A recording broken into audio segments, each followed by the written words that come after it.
আমি ওকে সহ্য করতে পারি না। আমার পক্ষে ওকে সহ্য করা অসম্ভব হয়ে গেল, বিশ্বাস করো।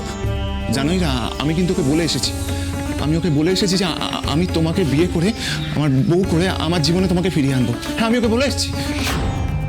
তাই তুমি ওর কথা ভেবো না ইরা। ও কাটাক, ওর জীবন ওর মতো করে ও কাটাক। আমি কিন্তু আমার ভুল শুধরে নেবো। আমি তোমাকে কষ্ট পেতে দেবো না ইরা। তোমার ব্রত তোমার সাথে আছে। হ্যাঁ ইরা, তোমার ব্রত তোমার সাথে আছে।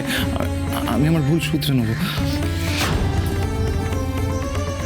সব ভুল শুধরে নেওয়া যায় না ব্রত।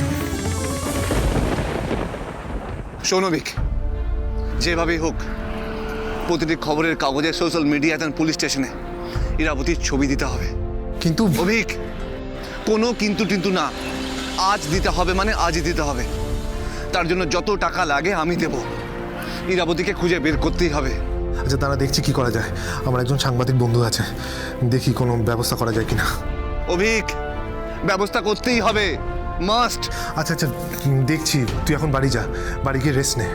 অভিক, আমার এখন রেস্ট নেওয়ার সময় নেই। আকাশ, এতটা রেস্টলেস হলে চলবে না। তোকে বাড়িতেও দরকার, সব দিকটা ব্যালেন্স করে চলতে হবে তো। ওইদিকে মানি অসুস্থ, এটা ভুলে যাস না। আকাশ, তুই ওই দিকটা দেখ, আমি এই দিকটা দেখছি। তুই প্লিজ চিন্তা করিস না। দেখ, আমরা যখন জেনে গেছি ইরাবতী ঠিক আছে, আমরা ঠিক ওর খোঁজ পেয়ে যাব। সত্যি তো, এসবের মধ্যে আমি মানির কথা ভুলেই গেছিলাম।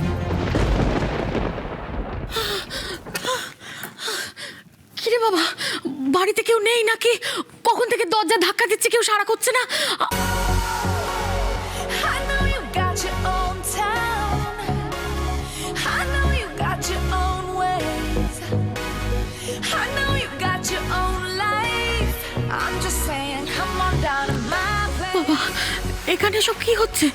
এত লোকজন, উৎসব হচ্ছে নাকি? হ্যাঁ, তা তো হতেই পারে। ইরা দিদিকে বাড়ি থেকে বের করে দিয়ে দুনিয়া শুদ্ধ লোক নিয়ে এখন এইসব হচ্ছে। কিন্তু না না না, আমাকে এখন অন্য কোনো দিকে মন দিলে চলবে না। আমাকে যে আকাশ দাদা বাবুকে খুঁজে পেতেই হবে। কিন্তু আকাশ দাদা বাবুকে তো এখানে দেখতে পাচ্ছি না। তবে কি আকাশ দাদা বাবু? আই আই আই, কি ব্যাপার? ওপরে কোথায় যাচ্ছ? না না না, এখন একে মেজাজ দেখালে চলবে না। বলছিলাম দিদিমণি, একটু জরুরি দরকার ছিল। কিসের দরকার? তোমার সাথে আমাদের কোনো দরকার নেই। যাও এখন এখান থেকে, গেট আউট।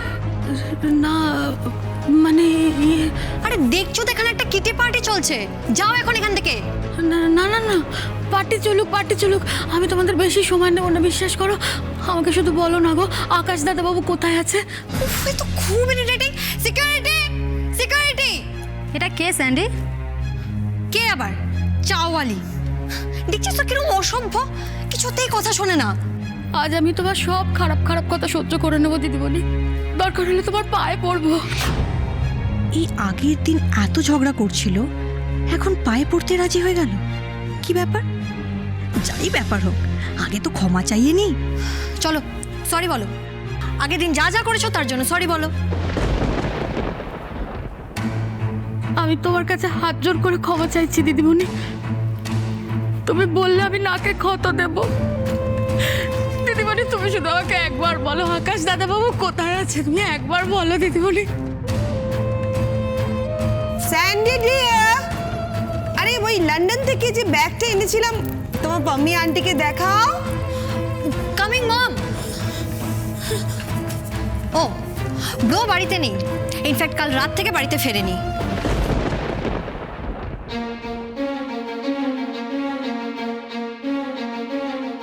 আকাশ দাদা বাবু কাল রাতে বাড়ি ফেরেনি? হ্যাঁ, আমি এখন কি করবো তাহলে? আমি এখন কি করবো? আকাশ দাদা বাবু কাছে বড্ড দরকার। সবকিছু কি এতটাই সহজ ব্রত? আজ একজনের রূপ দেখে মনে হলো তাকে বিয়ে করব, কাল মনে হলো না রূপটাই যথেষ্ট নয়, তাই আমার ভুলটা শুধরে নেওয়া হচ্ছে, তাই আমি বিয়েটাই ভেঙে দেবো। এতটা সহজ সবকিছু নয়।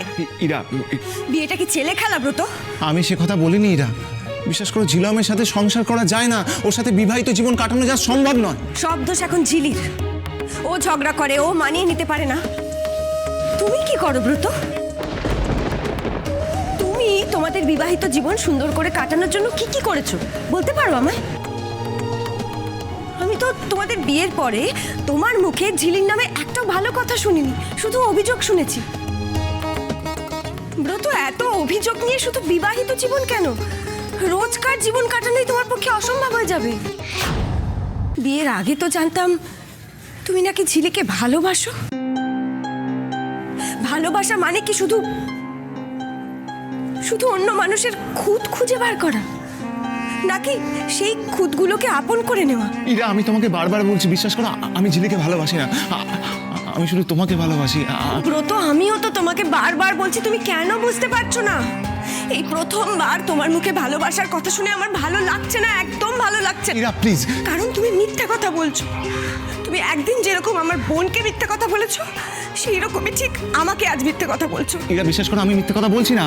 তুমি 100 বার বললেও মিথ্যেটা মিথ্যেই থাকবে। তুমি যদি সত্যি আমাকে ভালোবাসতে, তাহলে সেদিন আমার বোনকে দেখে মুগ্ধ হয়ে যেতে না। তুমি যদি আমায় সত্যি ভালোবাসতে, তাহলে সেদিন আমার মূল্যবোধগুলো তোমার ব্যাকডেটেড মনে হতো না। তুমি যদি আমাকে সত্যি ভালোবাসতে, তাহলে আমার 7 বছরের অপেক্ষাকে সম্মান করতে ব্রত। তুমি যদি সত্যি আমাকে ভালোবাসতে, তাহলে সেদিন আমাকে ঠকিয়ে আমার বোনকে বিয়ে করতে না।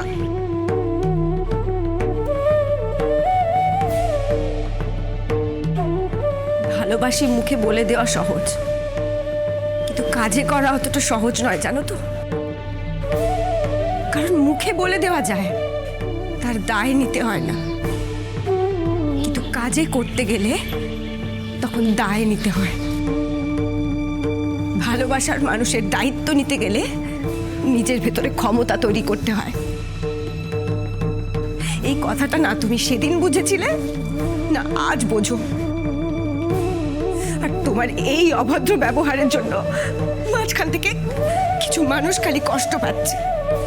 ইরা প্লিজ, এভাবে বলো না, তুমি আমার দিকটা একবার ভেবে দেখো। হ্যাঁ, তাই তো, তোমার দিকটাই তো ভাবতে হবে। সবাই তো আমরা তোমার দিকটাই ভাববো, কারণ তোমাকে অনেক দিন ধরে অনেক অত্যাচার সহ্য করতে হচ্ছে, তাই না? ঝিলি তোমার কথা ভাববে, নীলিমা আন্টি তোমার কথা ভাবছেন, তুমি নিজে তোমার কথা ভাববে, আমাকেও তোমার কথাই ভাবতে হবে। আমরা সবাই মিলে ভাববো যে কিভাবে তোমাকে অত্যাচার থেকে, এই ভয়ঙ্কর অত্যাচার থেকে বের করে আনা যায়। তবেই তো তোমার প্রতি সুবিচার হবে, তাই না ব্রত? তোমাকে সুবিচার দিতে গিয়ে আমাদের ইচ্ছে অনিচ্ছে যদি বিসর্জন দিতে হয়, দেব। আমাদের মান সম্মান যদি জলাঞ্জলি দিতে হয়, তাও দেব, তাই না বলো? স্বার্থপর। মাঝে মাঝে মনে হয় তোমাদের মতন পুরুষদের পক্ষেই এতটা স্বার্থপর হওয়া সম্ভব। সবকিছু তোমাদের কেন্দ্র করে ঘুরবে, তাই না? আর আমরা শুধু তোমাদের চাহিদা অনুযায়ী রিয়্যাক্ট করে যাব। তোমরা বিয়ে করতে চাইলে বিয়ের পিঁড়িতে বসে যাব, তোমরা ছুঁড়ে ফেলে দিলে মুখ বুজে সরে যাব। তোমরা সুযোগ দিলে নেব, তোমরা সুযোগ না দিলে নেব না। তোমরা ঠিক করে দেবে যে আমরা কিভাবে জীবন কাটাবো। না ইরা, আমি সেটা বলছি না। বলছো না? তাহলে তখন থেকে আমি না বলে যাওয়া সত্ত্বেও কোন সাহসে তুমি আমাকে বিয়ের প্রস্তাব দিচ্ছ? অবশ্য প্রস্তাব দেওয়ার মতন ভদ্রতাটুকুও তুমি দেখাওনি, একেবারে হাত টেনে নিয়ে গিয়ে বিয়ের পিঁড়িতে বসাতে চাইছো। কি অদ্ভুত না, কি কনফিডেন্স তোমাদের। মানে মানে তোমরা চাইলেই মেয়েরা তোমাদের কাছে অ্যাভেলেবেল।